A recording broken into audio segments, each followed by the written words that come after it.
Yechezk'el, Ezekiel, chapter 17. The word of Adonai came to me, Human being, propound this riddle. Tell the house of Israel this allegory. Say that Adonai Elohim says this. A big eagle, having great wings and long pinions, full of varicolored feathers, came to the Lebanon and took over the top of the cedar. He cropped off the topmost of its young twigs, carried them to a land of traders, and set them down in a city of merchants. He also took up some of the seeds in the land and planted it in fertile soil, placing it where there was abundant water, as one would a willow. It grew to become a fruitful vine. Sprawling over the ground, its branches turned toward him, and its roots were under him. Thus it became a vine, sprouting branches and putting forth shoots.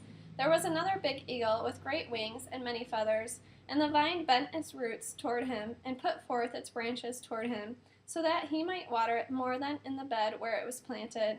It had been planted in good soil, near plenty of water, so that it would produce branches, bear fruit, and become a noble vine. Say that Adonai Elohim asks, will it succeed? Won't he pull it up by the roots and cut off its fruit, so that it dries up, and all its sprouting leaves wither?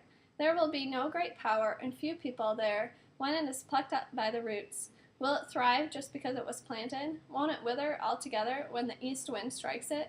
Yes, it will wither right there in the beds where it was growing. The word of Adonai came to me. Say to the rebellious house, don't you know what these things mean? Tell them, here the king of Babel came to Yerushalayim, took its king and princes, and brought them to himself in Babel. Then he took a member of the royal family and made a covenant with him, putting him under oath. He removed the powerful leaders of the land, so that this kingdom of his would stay humble and not develop aspirations of its own. Rather, it would keep his covenant and live accordingly. But this man rebelled and sent representatives to Egypt in order to obtain horses and a sizable army. Can he succeed? Can someone who does such things escape punishment? Can he break the covenant and still escape punishment? As I live, says Adonai Elohim, in the place where the king who gave his throne lives, whose oath he despised and whose covenant he broke, there with him in Babel, I swear that he will die. Pharaoh with his mighty army and numerous troops will give him no help in the war. When they raise siege works and build fortified towers to destroy many people, because he despised the oath by breaking the covenant to which he had sworn allegiance, having done all these things, he will not escape unpunished.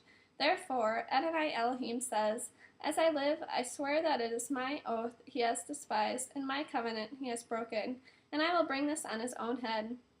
I will spread my net over him, and he will be caught in my snare. I will bring him to Babel and bring him to judgment there for breaking faith with me.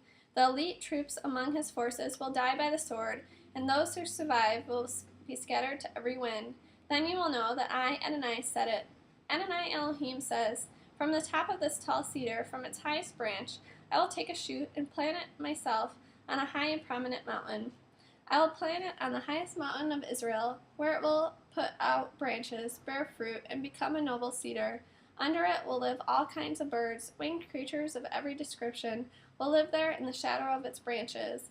Then all the trees of the field will know that I, Adonai, bring down the tall tree and raise up the low tree, wither the green tree, and make the withered tree bear fruit. I, Adonai, have spoken, and I will do it.